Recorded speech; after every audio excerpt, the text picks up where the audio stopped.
After the end of World War II, the world was split into two, East and West. This marked the beginning of the era called the Cold War.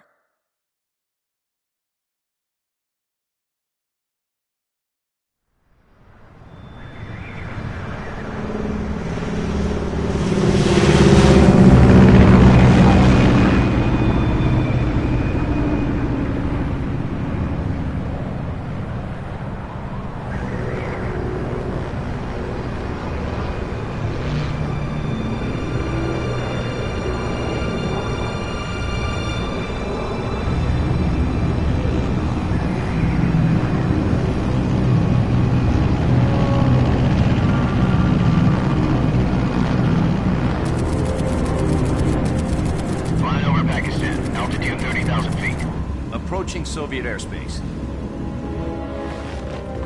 20 minutes to drop off. Commencing internal depressurization. Equipment check. Arm main parachute. All right. You ready to go? Drop zone still showing a high pressure mass. Cav okay. Good. We've got high visibility.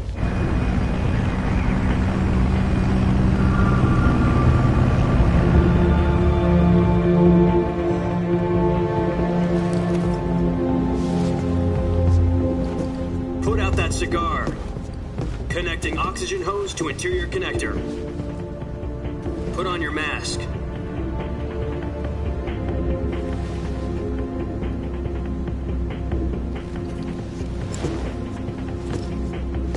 Does this panty waste know what he's doing? Approaching release point. 10 minutes to drop off. Hey, are you deaf? He said put out the cigar and put on your mask.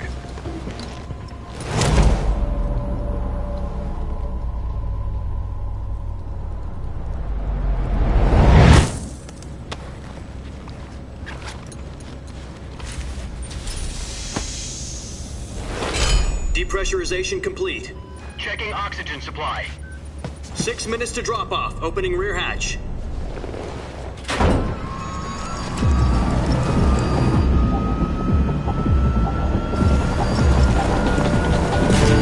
Sunrise.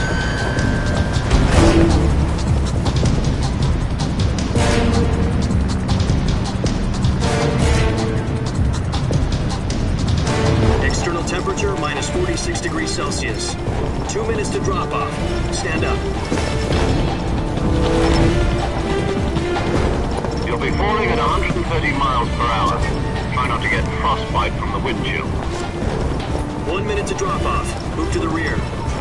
Activate bailout bottle. This is one for the history books. The world's first halo jump. 10 seconds to drop off. Stand by.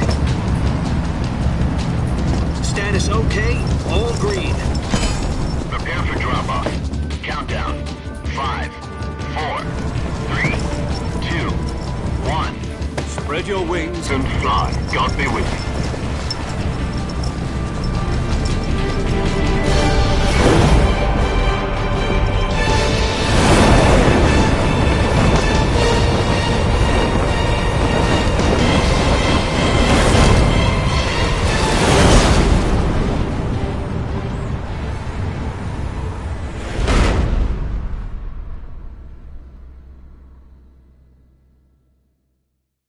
Jack, I've got some important news.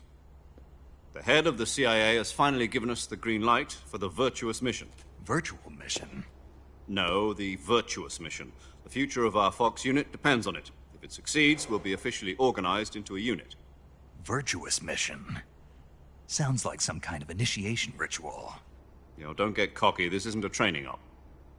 Right. So what exactly is this wonderful mission?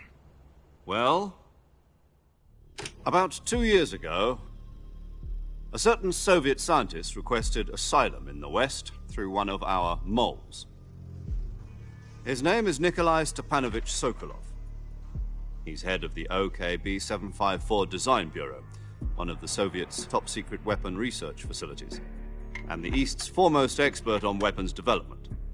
Sokolov? Isn't he that famous rocket scientist? The very same. On April the 12th, 1961, the Soviets achieved the first manned spaceflight in history.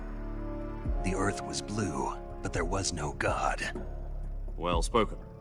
The rocket that carried Yuri Gagarin to orbit was the A-1, known as the Vostok rocket. Sokolov is said to be the man most responsible for the multi-engine cluster used in that rocket. After Gagarin's flight, Sokolov left rocket development to become the head of the newly established Design Bureau. From a lowly technician to head of a design bureau, that's quite a success story. So why do you want to defect? It seems he wanted to get the family out first and succeeded in sneaking Sokolov over the Berlin Wall shortly afterwards. I was the one who conducted the operation. The security on the eastern side was still full of holes back then. Then what? We got Sokolov over in one piece, but the whole ordeal had left him exhausted, and we checked him into a hospital in West Berlin. It took him 2 weeks and more than 600 miles to get from the research facility in the Soviet Union to Berlin. He was in no condition to say anything coherent. And it was only a week later that we had something much bigger on our hands. The Cuban Missile Crisis. October the 16th, 1962, President Kennedy received word that the Soviets were in the process of deploying intermediate-range ballistic missiles in Cuba. The President demanded that the Soviets dismantle and remove the missiles. At the same time, he announced a naval blockade to prevent further missile shipments from reaching Cuba. But the Soviets didn't back down, instead placing their armed forces on secondary alert. Soviet transport ships carrying missiles continued on course towards Cuba. US and Soviet forces went on alert for an all-out nuclear war. Frantic negotiations were conducted through the UN's Emergency Security Council and unofficial channels to end the hair-trigger standoff. Finally, on October the 28th, the Soviet Union agreed to remove its missiles from Cuba, and so the world avoided a nuclear holocaust. But in order to get the Soviets to pull their missiles out, we had to make a deal. You mean the one where the US agreed to remove its IRBMs from Turkey? No. The Jupiter IRBMs deployed in Turkey were obsolete, and we were going to get rid of them anyway. They had no strategic value whatsoever to either the US or the Russians. The Turkey deal was a ruse, a cover story that was fed to the other intelligence agencies around the world. So what did the Russians really want? Sokolov. They wanted us to return Sokolov. You mean the Soviets pulled out of Cuba just to get their hands on Sokolov? That's right. What the hell was he working on? At the time, we had no idea. We were running out of time. It was either give up Sokolov or risk full-scale nuclear war. In the end, we had no choice. President Kennedy gave in to Khrushchev's demand. The next day, I got Sokolov out of the hospital, handing him over to agents on the eastern side. Sokolov kept on screaming, "Save me," until he disappeared from my sight. Then a month ago, we received some new information from one of our moles. About Sokolov? Yes. He was taken back to the research facility and forced to continue working on the weapon in question under KGB supervision. What's more, it's on the verge of completion. So what kind of weapon is it? Something to do with space rockets? No, missiles. Same technology. I guess you're right. We don't know the details, but it appears to be a new kind of nuclear device. For half a year now, the Soviets have been conducting frequent nuclear tests at Semipalatinsk. Something to do with the weapon, I assume. We're talking about a secret weapon so big that Khrushchev was ready to pull out of Cuba to get it back. Is Sokolov still in the facility? No. According to our intelligence, he's in Selino-Yarsk, a place in the mountains about 3 miles to the west that's known as the Virgin Cliffs. The Virgin Cliffs. Nice name for a virtuous mission. They moved him there just recently. Why? Apparently, they're conducting a field test of the weapon, but it's our best chance to get him back. This mission would never have been possible if he was still in the research facility. This is our last chance. Sokolov must have known that too when he contacted us.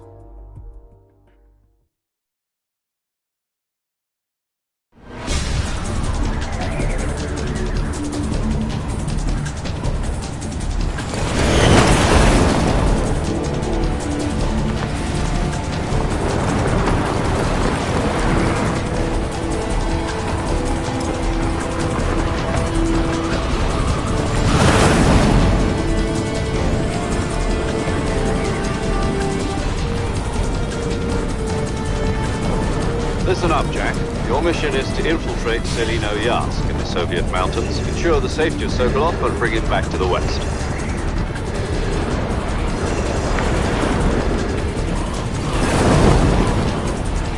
If we don't get Sokolov back before that weapon is complete, we'll be facing a major crisis.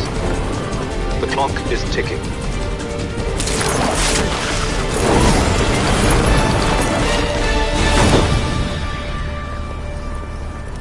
Once we've confirmed the rescue of Sokolov, stand by at the recovery point. A recovery balloon will be dropped at that point. Helium will be pumped into the balloon to inflate it. The process takes about 20 minutes. Once it's complete, the gunship's arm will latch onto the balloon and pull it up. The Fulton surface-to-air recovery system. I'm familiar with the theory. Take it easy. It's been combat-proven. Do you think Sokolov is up to it? The shock will be less than during a parachute jump, and the arm can handle up to 500 pounds. So you're planning on going over the border in a single combat Talon? She's equipped with 2 6-barrel 20mm Vulcan cannons, as well as 2 40mm machine guns. Sounds like she could hold her own against a battalion of tanks. Even with the fuel in the reserve tank, we're facing a 4-hour time limit. If all goes well, it shouldn't take more than a few hours. Home in time for dinner. But if anything goes wrong, you'll be eating dinner, breakfast, and all the rest of your meals in the jungle.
Do you copy?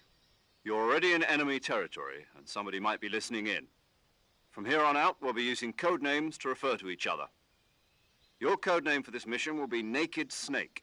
I'll be referring to you as Snake from now on. You're not to mention your real name. Snake? What, you don't like snakes? What do you mean? Well, you've eaten one before, haven't you? In survival training. I'm glad to hear that. I don't know if I'd ever order one in a restaurant, but... Be careful, you might not have a choice. What about you, Major? What should I call you? Let's see. I'll be Tom. Call me Major Tom. This will be a sneaking mission. You must not be seen by the enemy. You must leave no trace of your presence. Is that clear? This kind of infiltration is the Fox unit's speciality. In other words, weapons and equipment are procured on site. That goes for food as well. You're completely naked, just as your name implies. Great. Now I see why you asked me if I like snakes. I suppose calling me Snake was your idea of a joke, too. No. There's a good reason for that. I'll tell you later when the time is right. Gotcha. Getting back to the subject, how exactly am I supposed to feed myself? You've been issued a knife and a tranquilizer gun. Use them to hunt for food. You'll also find some medical supplies in your backpack. Yeah, about the backpack. I lost it in a tree on the way down. I see. Well, you'd better go back and get it then. You know where it is? No problem. I can see it from here. It's stuck on a branch. To climb a tree, stand in front of a tree that's covered in ivy and press the action button. I'll be monitoring your progress over the radio. We can't risk violating Soviet airspace, but I'll be in the gunship. My frequency is 140.85. I'll give you a call if I need to talk to you. If you need to talk to me, use the send function. Okay, Snake, go get your backpack.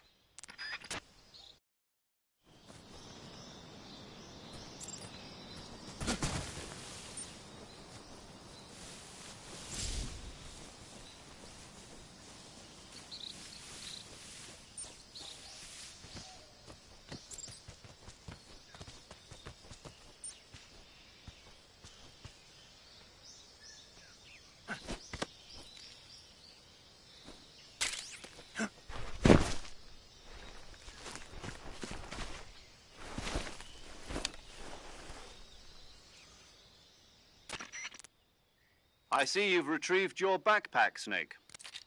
To equip a weapon, it's necessary to take it out of your backpack.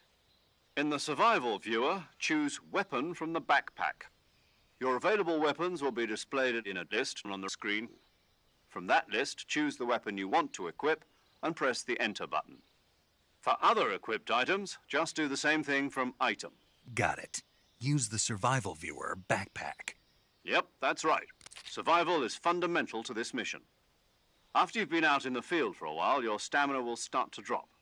If your stamina gets too low, it'll affect your performance. You won't be able to shoot accurately, for example, and your wounds won't heal as smoothly. Keep an eye on your stamina so you don't run out. To recover lost stamina, you can hunt for local flora and fauna. You can use either your tranquilizer gun or your knife to hunt. My only weapon is a Mark 22 Hush Puppy tranquilizer gun? That's right. It's been fitted with its own suppressor. However, the suppressor will deteriorate every time you fire. Once its durability reaches 0, the noise suppression effect will be gone. So don't get too trigger-happy with it. The suppressor's durability is shown in the icon. Any weapons and equipment beyond what you're carrying now, you'll have to find as you go. I have to find my own weapons and equipment? Whose crazy idea was this, anyway? Solo covert actions are standard Fox operating procedure. You can't leave any traces of your presence. No weapons, equipment, footprints, sweat, or bodily waste. The same goes for bullets and cartridges, too. Your presence in enemy territory is already a violation of international conventions of warfare. There aren't supposed to be any American soldiers in Russia. It could spark an international incident. You can't let anyone see you. You can't let the enemy know you're there. This is a stealth mission. You're a ghost, Snake, in every sense of the word. And there'll be no rescue if you're captured.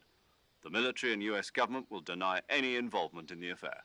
Then I'll just have to take care of myself, huh? I'm afraid so. You've been given a fake death pill for that purpose.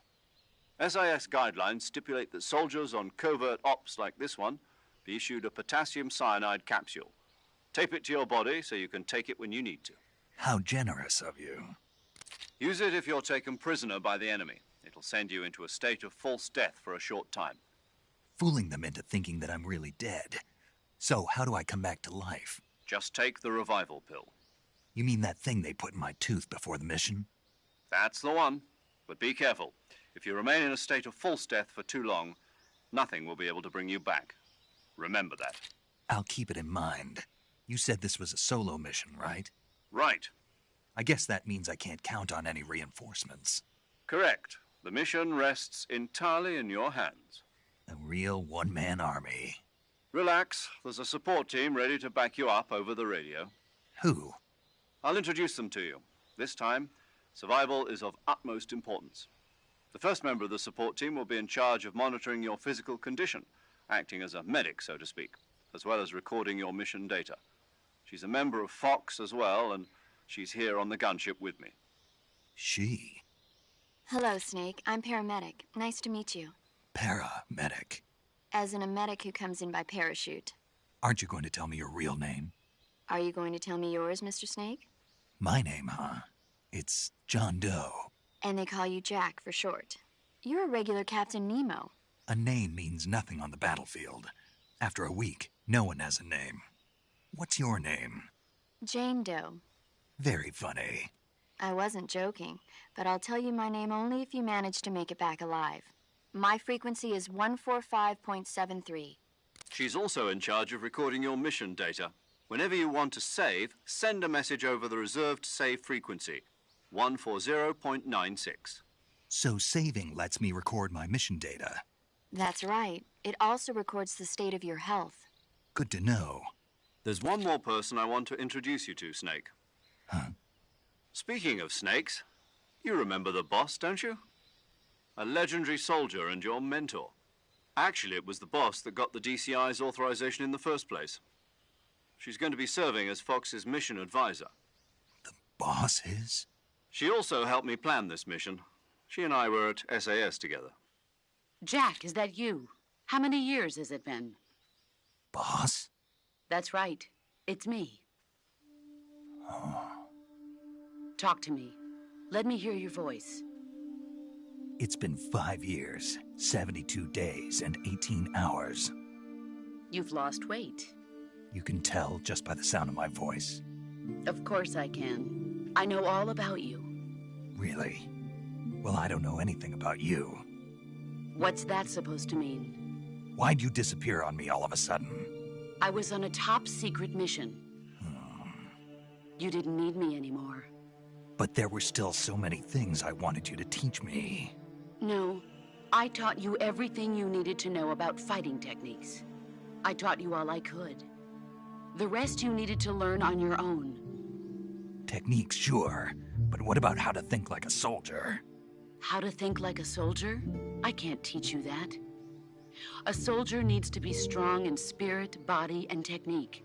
And the only thing you can learn from someone else is technique. In fact, technique doesn't even matter. What's most important is spirit. Spirit and body are like two sides of a single coin. They're the same thing. I can't teach you how to think. You'll just have to figure it out for yourself. Listen to me, Jack. Just because soldiers are on the same side right now doesn't mean they always will be. Having personal feelings about your comrades is one of the worst sins you can commit. Politics determine who you face on the battlefield. And politics are a living thing. They change along with the times. Yesterday's good might be tomorrow's evil. Is that why you abandoned me? No, it had nothing to do with you. I already told you, Jack. I was on a top-secret mission. A soldier has to follow whatever orders he's given. It's not his place to question why. But you're looking for a reason to fight. You're a natural-born fighter, but you're not quite a soldier. A soldier is a political tool, nothing more. That's doubly true if he's a career soldier. Right and wrong have no place in his mission. He has no enemies and no friends. Only the mission. You follow the orders you're given. That's what being a soldier is. I do whatever I have to get the job done. I don't think about politics. That's not the same thing. Sooner or later, your conscience is going to bother you. In the end, you have to choose whether you're going to live as a soldier or just another man with a gun. There's a saying in the Orient, loyalty to the end. Do you know what it means? Being patriotic. It means devoting yourself to your country. I follow the president and the top brass. I'm ready to die for them if necessary. The president and the top brass won't be there forever. Once their terms are up, others will take their place. I follow the will of the leader, no matter who's in charge. People aren't the ones who dictate the missions. Then who does? The times. People's values change over time, and so do the leaders of a country. So there's no such thing as an enemy in absolute terms. The enemies we fight are only enemies in relative terms, constantly changing with the times.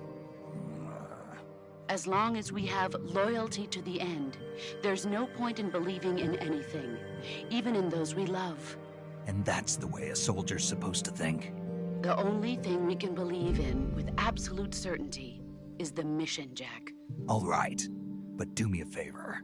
What is it? Call me Snake. Snake. Oh, right. Your codename is Snake. It suits you well.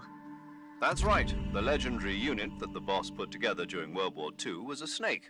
The Cobra unit, a group of heroes that brought the war to an end and saved the world. As long as you've got a legendary hero backing you up, you'll be fine. Isn't that right, Snake? Yeah, I can't think of anyone else I'd rather have with me. Oh, and one more thing, boss. Yes? It's good to hear your voice again. Same here. After all, who knows if either of us will make it out alive? Snake, you were always best at urban warfare and infiltrating buildings. But this is the jungle. Survival is going to be key. Those CQC techniques I taught you are sure to come in handy. CQC? Close quarters combat, huh? I've been in the Green Berets for the past few years. I'm probably pretty rusty. Not to worry. I'll be here to help you remember. After all, this is your first actual survival mission. I'll be supporting you over the radio. Where are you, boss? Next to the Major? The boss is communicating with us by radio from aboard a Permit-class submarine in the Arctic Ocean. My frequency is 141.80. Call me if you need my advice on battle techniques. Gotcha. Your mission is to retrieve Dr. Sokolov. Dr. Sokolov is being held in an abandoned factory located to the north of your current position. Avoid heavy combat and don't let anyone see you. Don't forget that this is a stealth mission. Snake, try to remember some of the basics of CQC.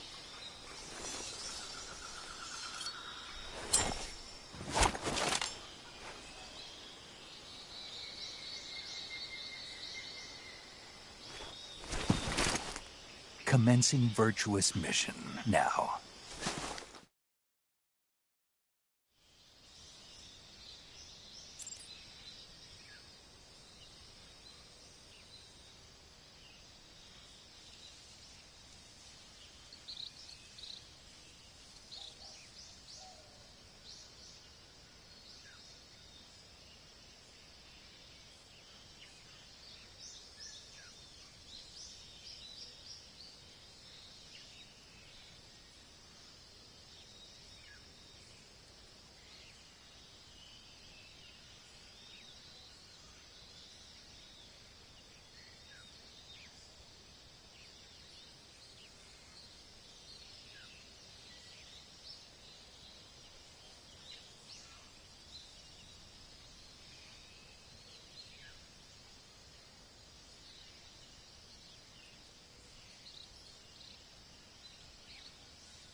Tasty.